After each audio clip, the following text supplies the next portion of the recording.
Hi guys, welcome back to season 3 of the Classics Admitted series. As a recap, Admitted is a podcast where we invite Townsend Harris seniors to read out and discuss the essays that got them into their dream colleges.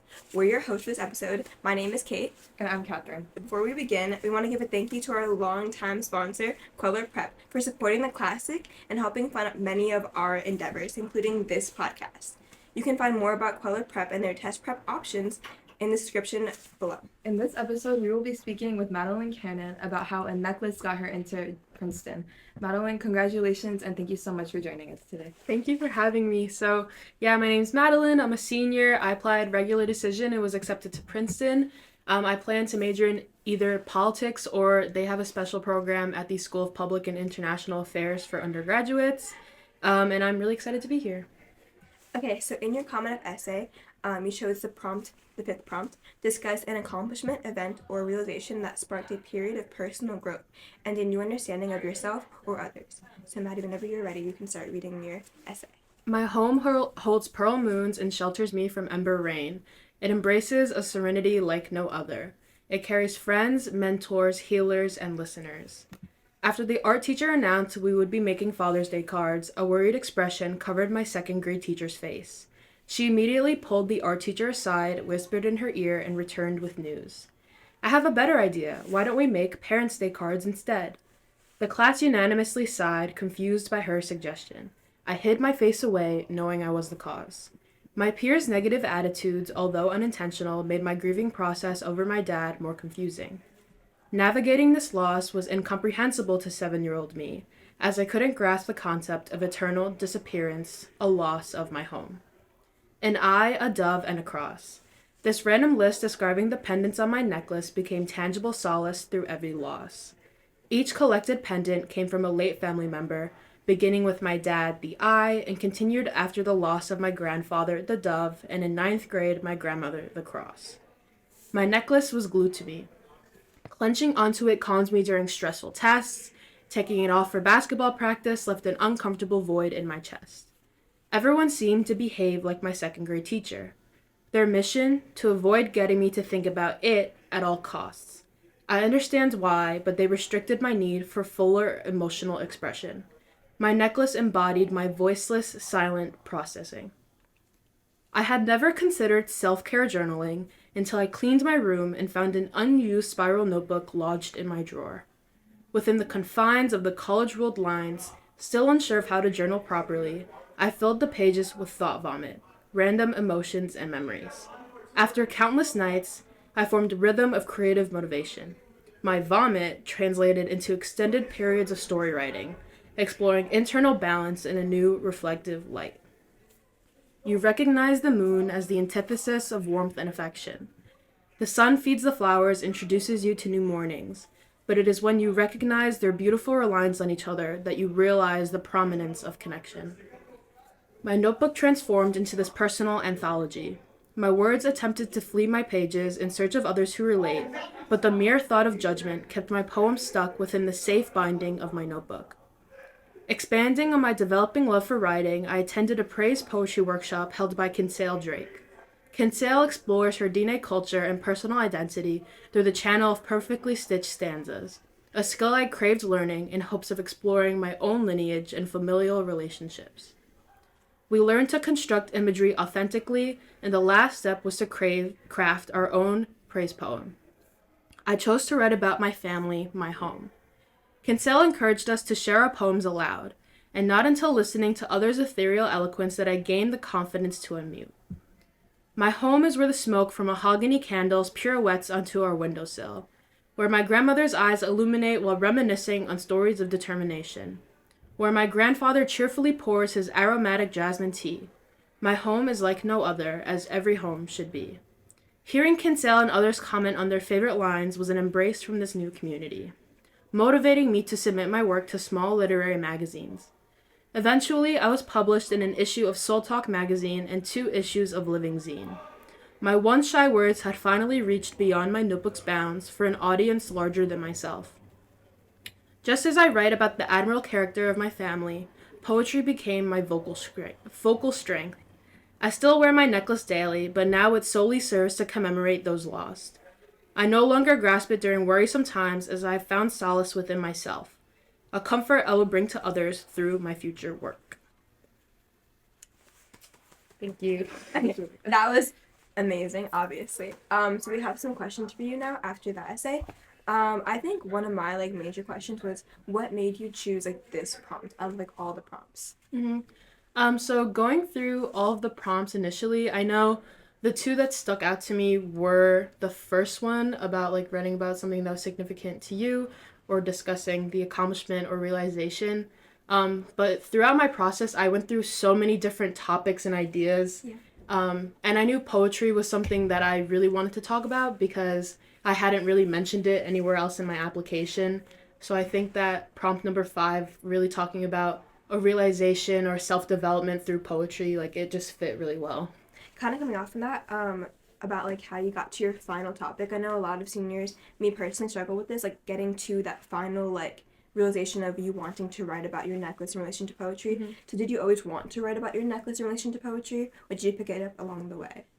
I would say that poetry came in last. I know I started brainstorming ideas like the end of my junior year, but I really didn't even have a solid draft of this essay until like October. So yeah, so that was like a really long process of like drafting so many different essays. Right. Like the end of my junior year, I had like my necklace was like a top thing. I knew I always wanted to write about that.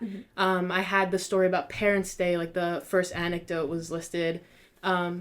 But for me, poetry came in last as like the one thing that I could use to connect all these topics that I really wanted to talk about together. Right. So that was my process. I think I definitely started a little later than I should have, but all those, I think my biggest advice to like anyone starting the college process is really just listing out any topic you can think of that you think would be interesting and really figuring out how you can tie certain stories together. Can you give us like a timeline of like your process for this, like in terms of like your essay? Like when did Yeah. you start? I know like junior year. Yeah, so at the end of junior year, like my English teacher for AP Lang was like, "Oh, start drafting some essays." So I had an essay draft at the end of my junior year about my necklace actually. But I ended up scrapping it. I thought that it was just not how I wanted to represent myself to colleges. I just don't think it was like a good representation of who I was. I also think that it focused too much of like the past rather than how it's helped me develop now. I think like a big part of college essays is showing like self-growth and self-development, and I think it lacked that a lot. So by like September of my senior year and like end of September, early October was when I really like solidified this essay and decided to focus like more on myself now and how poetry helps me develop like self-reflective skills throughout high school and how it was like a creative outlet for me while still talking about like my dad and other things that happened like in my childhood. Right. So kind of branching off of like what you said, the essay took a long time. So what was the revision process like for this essay? Who did you show it to or get advice from, if anyone, and how did their feedback help contribute to the final product? Yeah, I would say I definitely had a good amount of people read my essay. It first started off with friends. I did a lot of peer editing first. Friends that I like trusted. I think that it's always best to go to like a couple of close friends that you know well and trust, especially with like vulnerable essay topics. So I went to a couple friends for essay help. And I also went to a couple of like Townsend alumni that had gone to other schools, like that had gone to like Yale or Harvard. And I still kept in touch with them, so I wanted like their help with helping my editing process. I also did go to a couple teachers, so I think that having all of their help, having all of their feedback was really helpful. But I still think that there was some feedback that I obviously did not always take because I wanted to make sure that my own voice and my own ideas were still clear. I didn't want someone else's voice to take over my essay, so I think you should always take people's advice or perspectives with a grain of salt because what you want to show to admissions officers is ultimately like the best representation of your own self. So now we're going to move into like more Princeton specific questions. So the first one is, why did you choose Princeton and what programs are you interested in? So I chose Princeton because I thought that it had a really great program for what I wanted to study. I knew that I was always really interested in political science because I want to do pre-law track. And Princeton has a really unique undergraduate program at their School of Public and International Affairs. It's like a major in public policy. So I thought that that would be a really great fit for me. My other options that I was thinking of at the time were I was between like Princeton, Tufts, or Tulane. Tulane was too far for me, and I think that Princeton was just a better fit for me academically than Tufts was as well. So, in addition to college essays, we also have to write supplements for every single college, and many colleges ask you to write about your personal interest or why that college. So, Maddie is going to read why her major at Princeton. So the Princeton prompt for this up was, as a research institution that also prides itself on its liberal arts curriculum, Princeton allows students to explore areas across the humanities and the arts, the natural sciences, and the social sciences. What academic areas most pique your curiosity, and how do the programs offered at Princeton suit your particular interests? And my essay was, my home of Flushing, Queens is decorated with luxury developments and sky-high industrial buildings. This grandeur, however, masks the 134,000 immigrants and poverty rate 25% higher than New York State. As a majority white community board votes to build new waterfront estates, the gentrification of my 68% Asian neighborhood is worsened. Similar to my mom's living conditions after immigrating here, many working class families are now forced into cramped basements or attics. By studying politics and anthropology at Princeton, I will expand my understanding of how different urban communities have responded to gentrification's growing impact and explore its relationship with the subjugation of minorities. Through Princeton's program in ethnographic studies, I will learn the most effective fieldwork practices to conduct my own research of Flushing, engage first-hand perspectives in hopes of discovering techniques to combat gentrification nationwide. This research can translate into my senior thesis at the School of Public and International Affairs as I dissect public policy aimed at ameliorating urban displacement and wealth inequality. Concurrently, in policy research seminars, I can discuss multifaceted issues like poverty and urban politics alongside experts in public policy like Timothy Nelson. These discussions can carry into the undergraduate forum at the program in Law and Public Affairs. I'm excited to explore law and politics with fellows like Shitong Chow, an urban law expert who has completed extensive fieldwork in China's urban villages. Attending Princeton will help me effectively create legislative solutions to not only help my community, but the nation as a whole. So, kind of based on that and going on, what would you say like really sold you on Princeton? Like, was there like a specific aspect, like the SPIA program, the School of Public and International Affairs, or was there like a collective of things that ultimately made you choose Princeton as like your school? Yeah, I think Princeton itself is really unique, I think, from most colleges, especially amongst like Ivies, because it doesn't have that many graduate programs. There's no law school, there's no med school, so the entire school is extremely undergraduate focused, and every student at Princeton completes like a senior thesis. So by the end of your 4 years at Princeton, you'll have completed like really in-depth research projects, which was something I really wanted to do, and just knowing that I would have all of those resources at Princeton was really helpful for me. The SPIA program was definitely a large pull for me to go to Princeton. And also, I knew I really wanted to do like ethnographic research, which is like really like fieldwork research and speaking to people in communities to learn more about urban issues.